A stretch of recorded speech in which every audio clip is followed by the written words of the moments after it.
Tidak semua itu. Kita berbahagia karena kesalahan-kesalahan kita tidak diperhitungkan Tuhan. Asalkan kita mau mengakui Yesus sebagai Tuhan. Karena hanya Tuhan Yesus yang kemudian memutuskan dosa nenek moyang kita yang diwariskan Adam dan Hawa turun-temurun, kemudian diputar oleh kematian Yesus Kristus. Sehingga kita dikatakan hidup karena anugerah. Kita diselamatkan karena anugerah. Kita percaya karena anugerah semata. Bukan karena kita baik, bukan karena kita bisa, bukan karena kita mampu dan lain sebagainya, tetapi semata-mata karena anugerah dari Tuhan. Ayat selanjutnya. Selama aku berdiam diri, tulang-tulangku menjadi lesu karena aku mengeluh sepanjang hari. Sebab siang malam tangan aku dengan suku menjadi kering seperti teriknya musim panas. Dosa aku ditahukan padamu dan kesalahanku tidaklah kusembunyi. Yang berikut ada, kita perlu memahami bahwa untuk hidup benar bagi Tuhan perlu namanya pertobatan. Kita perlu mengakui dosa-dosa kita. Jangan memelihara dosa. Dosa itu seperti penyakit. Penyakit apa? Penyakit kanker stadium 4. Tidak ada yang bisa menolong selain meninggal. Setelah itu udah gak ada obatnya. Itulah dosa. Dosa kalau kita pelihara, sama saja kita sedang mau di rumah kita. Awalnya kecil, Cina namanya, dan sebagainya. Tapi 2-3 tahun, 5 tahun, kita jadi santapannya yang paling mudah didapat. Jadi oleh karena itu di sini mengatakan dosaku kuberitahukan kepadamu ya, dan kalau tidaklah kusembunyikan. Mengakui dosa kita itu membuktikan bahwa kita memiliki kerendahan hati. Kita memiliki kerendahan hati yang sama seperti Tuhan Yesus. Dia mau merendahkan hatinya. Orang merendahkan hati disalahin ya orang kokoh. Dia apapun, dia dia lebih memilih ribut, karena banyak ribut, mau mengalah, selalu mengalah. Dan justru kita mengalah dan selalu mengalah, justru itulah kita akan menemukan kasih Tuhan di dalam setiap kehidupan kita.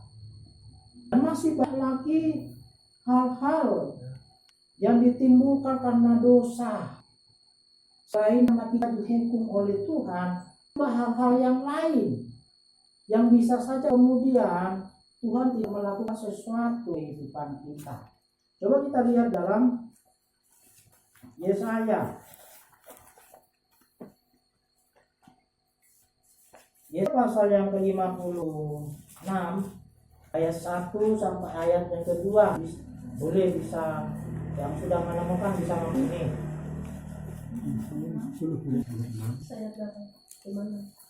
Yesaya 59 ayat 1 sampai ayat 2. Yesaya 59 ayat 1 dan 2. Dosa adalah penghambat keselamatan. Sesungguhnya tangan Tuhan tidak kurang panjang untuk menyelamatkan, dan pendengarannya tidak kurang tajam untuk mendengar. Tetapi yang merupakan pemisah antara kamu dan Allahmu ialah segala kejahatanmu, dan yang membuat dia menyembunyikan diri terhadap kamu sehingga ia tidak mendengar ialah segala dosamu. Amin. Jadi dosalah yang menghalangi semuanya itu datang kepada kita. Firman Tuhan jelas mengatakan sesungguhnya tangan Tuhan tidak kurang panjang untuk menyelamatkan kita dari masalah yang sulit, dari penderitaan, dari mungkin sakit penyakit, mungkin hal-hal yang lain. Tuhan itu nggak kurang Tuhan itu tidak kurang panjang tangannya untuk menolong kita. Artinya bahwa selalu ada waktu buat Tuhan untuk menolong kehidupan kita. Tetapi yang menghalangi semuanya itu adalah segala kejahatan dan segala dosa-dosa kita. Jadi selain daripada tadi saya sampaikan Tuhan mengusir kita kemudian tidak layak di hadapan Tuhan, kemudian juga bisa menghambat pertolongan Tuhan terjadi dalam kehidupan kita. Apa itu? Ya, dosa. Oleh karena itu jangan kita memandang enteng namanya dosa. Karena apapun itu dosa ya tetap dosa. Enggak ada namanya dosa ringan, dosa berat, enggak ada. Sama-sama upahnya masuk neraka. Yang ada istilahnya masuk surga karena dosanya masih sedikit. Yang ada dosanya mau besar ke, dosanya mau kecil ke, tempatnya sudah pasti di mana? Neraka. Daripada kita bukan pencuri, bukan pembunuh, tapi menemani penjahat-penjahat di neraka, yang mendingan kita menjadi penjahat sekalian, kan gitu, supaya sama-sama kita kumpul dengan penjahat. Kan rugi sekali. Kenapa? Kita satu penjahat di neraka, satu satu sel dengan penjahat, satu sel dengan pemabuk, satu sel dengan pesina, satu sel dengan perampok. Semuanya dinikmati di dunia. Nah, kita yang istilahnya dosanya sedikit tapi kita masuk sana, rugi nggak kita itu? Ya rugi. Di dunia ini kita nggak dapat apa-apa, di kekekalan juga kita nggak dapat apa-apa. Nah, makanya firman Tuhan berkata di dalam Wahyu, kalau mau jahat sekalian, kalau baik ya baik sekalian. Gimana ayatnya itu? Coba dibuka. Wahyu pasal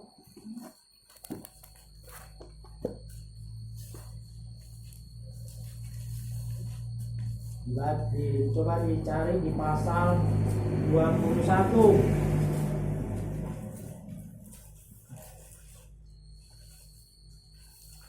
Dibuka di nanti ada. Oke. Pasal 22 ayat 11. Coba dibaca.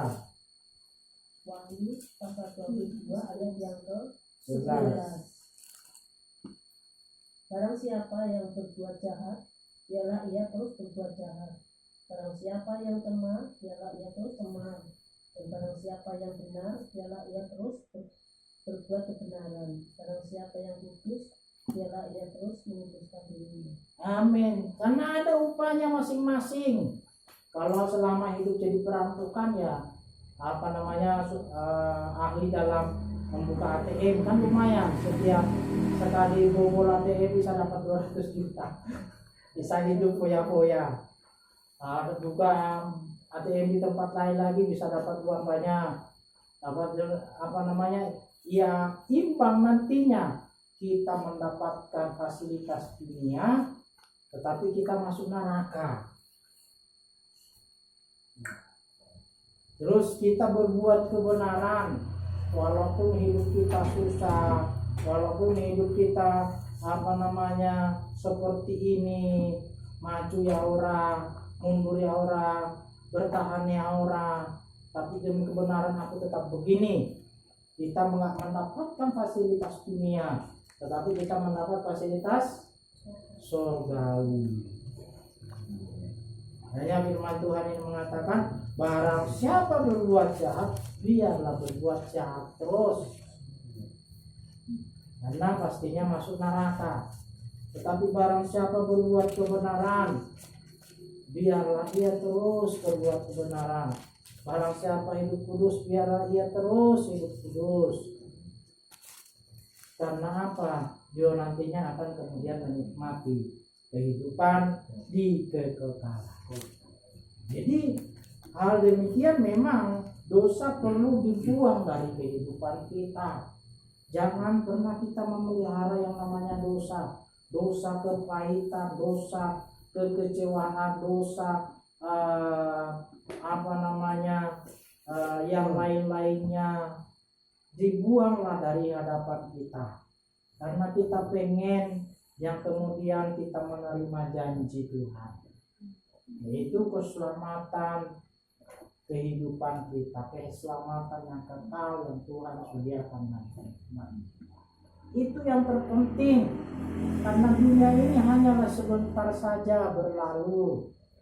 Minimal maksimal umur kita itu kata Mazmur 90, 70, kalau kuat 80,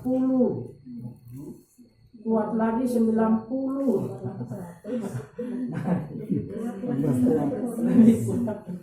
lebih kuat lagi, nggak mungkin lebih kuat lagi. Jadi kalau umur kita sekarang sudah 70, ya banyak berdoa. yang belum 70 berdoa. Sama-sama kita berdoa banyak.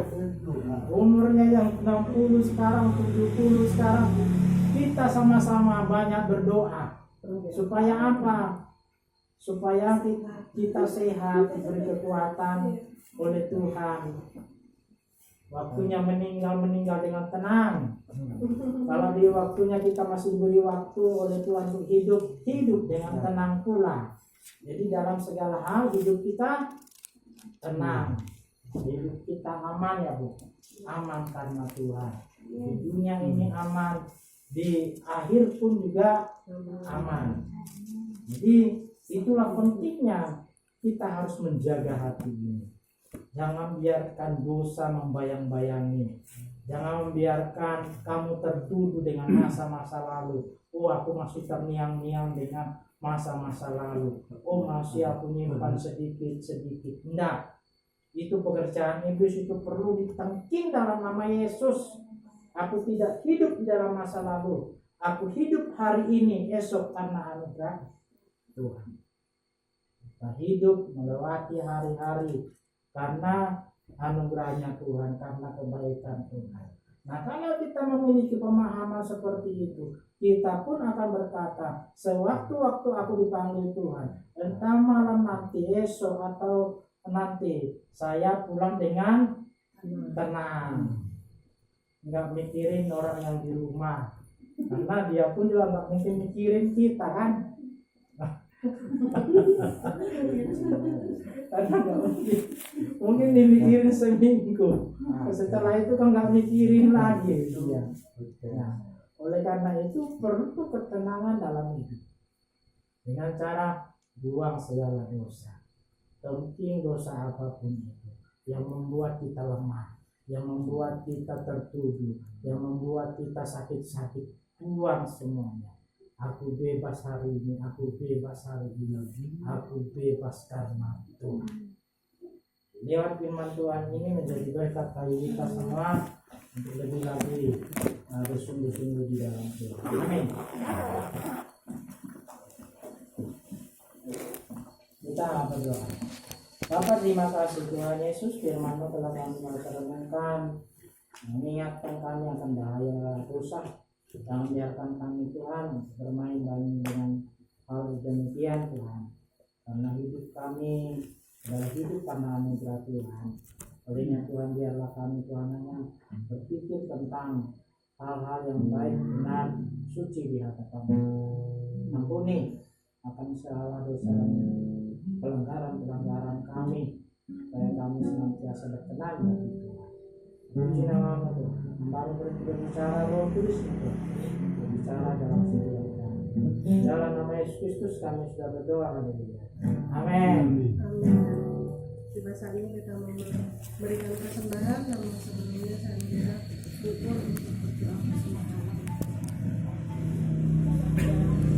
Yesus, sore hari ini kami bersyukur di hadapan-Mu, dan karena kesetiaan-Mu dan anugerah-Mu kami bisa memuji, menyembah, dan memuliakan nama-Mu. Semua itu karena berkat kasih Bapa.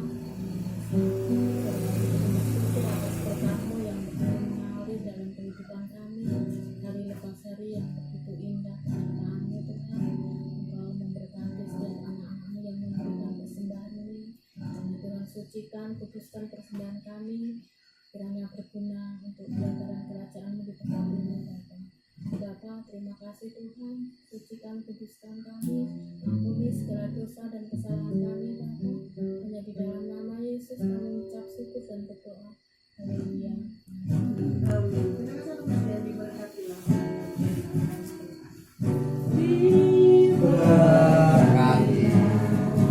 Orang yang mengandalkan Tuhan diberkatilah.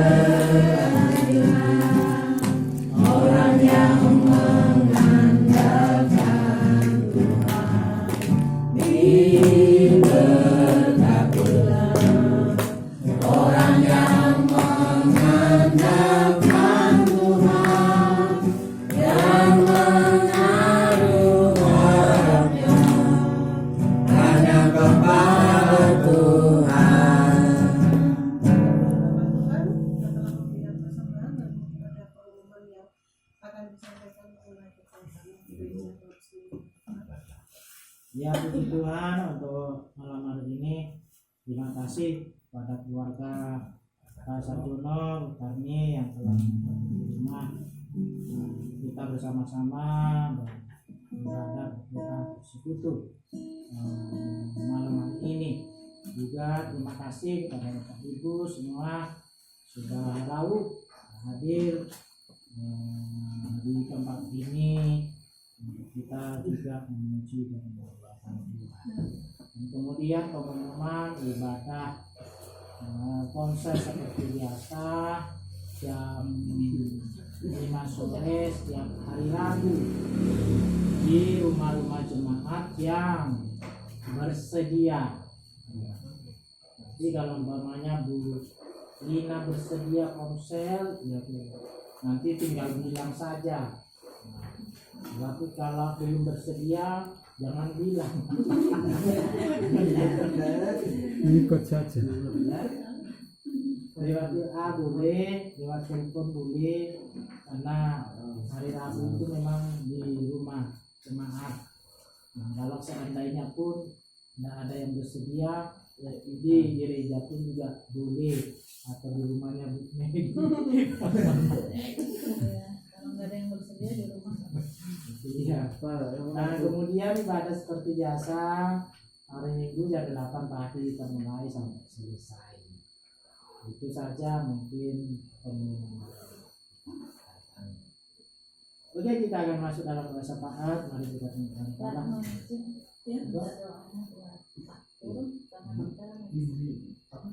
Dulu lagi sakit. Kita dari kemarin tuh belum bangun tuh dari tempat tidur, masa pengen lemas. Di rumah berarti. Sama Dita. Iya, Sakit semua. Kita juga sakit. sakit. Oh, iya. Sayang banget sama papanya berarti ya. Penting sakit. Iya, saya berdua malah pulang ditinggalin malah. Kita akan juga ditinggalkan doa.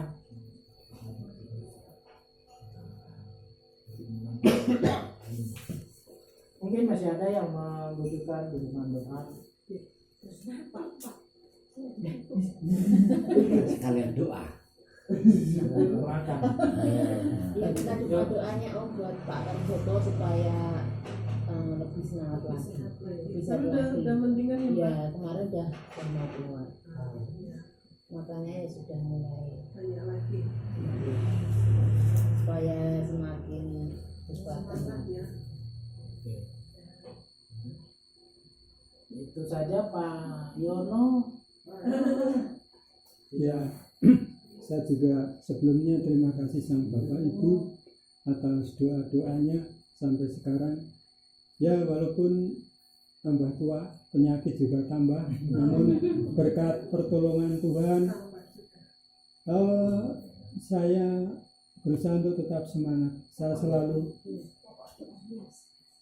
pokok doanya ya